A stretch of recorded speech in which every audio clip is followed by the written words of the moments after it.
Bidadi township ವಿರುದ್ಧವಾಗಿ 2 ದಿನಕ್ಕೆ ಪಾದಯಾತ್ರೆನ ಕಾಲಿಟ್ಟಿರುವಂಥದ್ದು. ಇದ್ರ ಬಗ್ಗೆ ಮಾತಾಡೋದಕ್ಕೆ ನಿಖಿಲ್ ಕುಮಾರಸ್ವಾಮಿ ಅವರು ಇರುವಂಥದ್ದು. ಸರ್, ಇವತ್ತು ಪಾದಯಾತ್ರೆ ಮಾಡ್ತಿದ್ದಾರೆ, 2 ದಿನ ಕಾಲಿಟ್ಟಿಟ್ಟೆ, ದೇವೇಗೌಡರು ಕೂಡ ಬಂದಿದ್ರು, ಇದ್ರ ಬಗ್ಗೆ ಹೇಳ್ತೀವಿ ಸರ್. ನಾಡಿನಾದ್ಯಂತ ಅನ್ನದಾತರ, ನಮ್ಮ ಜಿಲ್ಲೆಯ ರೈತರ ಪರವಾಗಿ ಅನ್ನದಾತರು ಇವತ್ತು 2ನೇ ದಿನಕ್ಕೂ ಕೂಡ ಭಾಳ ದೊಡ್ಡ ಮಟ್ಟದ ಬೆಂಬಲವನ್ನು ಸೂಚಿಸಿದ್ದಾರೆ. ದೇವೇಗೌಡರು ಸಾಹೇಬರ ಮಾರ್ಗದರ್ಶನದಲ್ಲಿ, ಅವರ ಒಂದು ಉಪಸ್ಥಿತಿಯಲ್ಲಿ ಇವತ್ತು ಒಂದು ಚಾಲನೆಯನ್ನು ರೈತಾಪಿ ವರ್ಗಕ್ಕೆ ಇವತ್ತೇನು ಸಂದೇಶ ದೇವೇಗೌಡರು ಸಾಹೇಬರು ಕೊಡಬೇಕಾಗಿತ್ತು, ಸ್ಪಷ್ಟ ಸಂದೇಶ ಸಾರಿದ್ದಾರೆ. ರೈತರ ಜೊತೆಯಲ್ಲಿ ಅತ್ಯಂತ ಗಟ್ಟಿ ನಿಲುವಿಂದ ಜನತಾದಳ ಪಕ್ಷ ನಿಂತಿದೆ. ಸರ್, ಯಾವುದೇ ಕಾರಣಕ್ಕೂ ನಾವು ಟೌನ್ ಒಳಗೆ ಅವಕಾಶ ಕೊಡಲ್ಲ JDSಗೆ ಅಂತ ಕೂಡ ಕಾಂಗ್ರೆಸ್ ನಾಯಕರು ಹೇಳ್ತಿರೋಂಥದ್ದು. ಶಾಂತಿಯುತವಾದಂಥ ಈ ಪಾದಯಾತ್ರೆಗೆ ಯಾವುದೇ ಅಹಿತಕರ ಘಟನೆ ನಡೀದೇ ಇರತಕ್ಕಂಥ ರೀತಿಯಲ್ಲಿ ಇವತ್ತು ರೈತರು ಇಲ್ಲಿವರೆಗೂ ಕೂಡ ನಡ್ಕೊಂಬಂದಿದ್ದಾರೆ, ಮುಂದೆಯೂ ಕೂಡ ಅದೇ ರೀತಿ ನಡ್ಕೊಂಡು ಹೋಗ್ತಾರೆ. ಯಾವ ಚುನಾಯಿತಿ ಪ್ರತಿನಿಧಿಗಳು ಇಲ್ಲಿರ್ತಕ್ಕಂಥವರು 500 ದಿನಕ್ಕೂ ಹೆಚ್ಚು ದಿನಗಳ ಕಾಲ ಅವರ ಕಷ್ಟ ಕೇಳಕ್ಕೆ ಬಂದಿಲ್ಲ.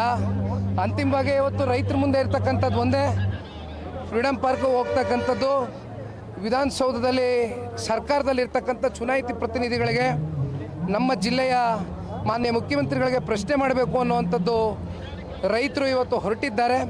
ಅವರ ಭಾವನೆಗೆ ಬೆಲೆಯನ್ನು ಕೊಟ್ಟು ನಾವು ಕೂಡ ಅವರ ಜೊತೆಯಲ್ಲಿ ಹೆಜ್ಜೆ ಆಗ್ತಾ ಇದ್ದೇವೆ. ಸರ್, ಟೌನ್ಶಿಪ್ಗೆ ಅವಕಾಶ ನಾವು ಮಾಡೇ ಮಾಡ್ತೀವಿ, ಅದು ಕುಮಾರಸ್ವಾಮಿ ಅವರು ಆಗಲೇ ಹಾಕ್ಕೊಟ್ಟಿರೋ ಅಡಿಪಾಯ ಅಂತ ಕೂಡ ಹೇಳ್ತಾ ಇರೋದು. ಅದ್ರ ಬಗ್ಗೆ ನಾನು ಅಡ್ವರ್ಟೈಸ್ ಕೂಡ ಕೊಟ್ಟಿರೋದ್ರ. ಈಗ 100 ಕೋಟಿ ಜಾಹೀರಾತು, ಹೋರ್ಡಿಂಗ್ಗಳು, ಯಾವತ್ತೂ ಸಮಿತಿ ರಚನೆ ಮಾಡದೇ ಇದ್ದಂಥದ್ದು, ಪರಿಶೀಲನಾ ಸಮಿತಿ, ಕಾಂಪನ್ಸೇಷನ್ ಆಫರ್ಗಳು ಎಲ್ಲವೂ 517 ದಿನ ಕೊಡೋಕ್ಕಾಗಿರಲಿಲ್ಲ. ಈಗೆಲ್ಲ ಒಂದೇ ಸಲ ಕೊಡ್ತಾ ಇದ್ದಾರೆ ಆಫರ್ಸ್, ಗ್ಯಾರಂಟಿ ಆಫರ್ಸ್ ಇದ್ದಂಗೆ. ಹಾಗಾಗಿ ಅವರ ಸುಳ್ಳು ಮಾತುಗಳು, ಕತೆ ಕಟ್ಟಿ ಅವ್ರು ಯಾವ ರೀತಿ ಇವತ್ತು ಮಾತನಾಡ್ತಾ ಇದ್ದಾರೆ, ಇದೆಲ್ಲ ಮಾತಾಡಬೇಕು ಅಂದರೆ ನಾವು ಇಲ್ಲಿ 2 ನಿಮಿಷದಲ್ಲಿ ಏನೂ ಹೇಳೋಕ್ಕಾಗಲ್ಲ. ಎಲ್ಲ ಸಂಪೂರ್ಣ ವಿವರ ಚಿತ್ರಣ ನನ್ನ ಕೈಯಲ್ಲೂ ಇದೆ.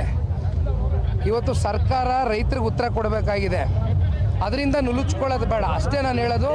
ನಾವು ಸರ್ಕಾರಕ್ಕೆ ಕೇಳುವಂಥ ಪ್ರಶ್ನೆಗಳು ಸದನದ ಒಳಗಡೆನೂ ಪ್ರಿಪೇರ್ ಆಗಿದ್ದೀವಿ. JDLP ನಾಯಕರ ನೇತೃತ್ವದಲ್ಲಿ ಶಾಸಕರೆಲ್ಲರೂ ಮಾತಾಡ್ತಾರೆ. ದೇವೇಗೌಡರು ಸಾಹೇಬರು 19ರ ಪ್ರತಿಭಟನೆ ಭಾಗಿಯಾಗ್ತೀನಿ ಅಂತ ಕೂಡ ಹೇಳಿರೋದು. ದೇವೇಗೌಡರು ಸಾಹೇಬರು ಬದ್ಧ, ರೈತ ಪರವಾದಂಥ ಚಳುವಳಿಗಳು, ಹೋರಾಟಗಳಿಗೆ ದೇವೇಗೌಡರು ಸಾಹೇಬ್ರನ್ನ ನೀವು ನೋಡ್ಕೊಂಡು ಬಂದಿದ್ದೀರಿ.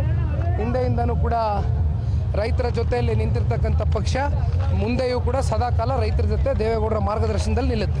Thank you.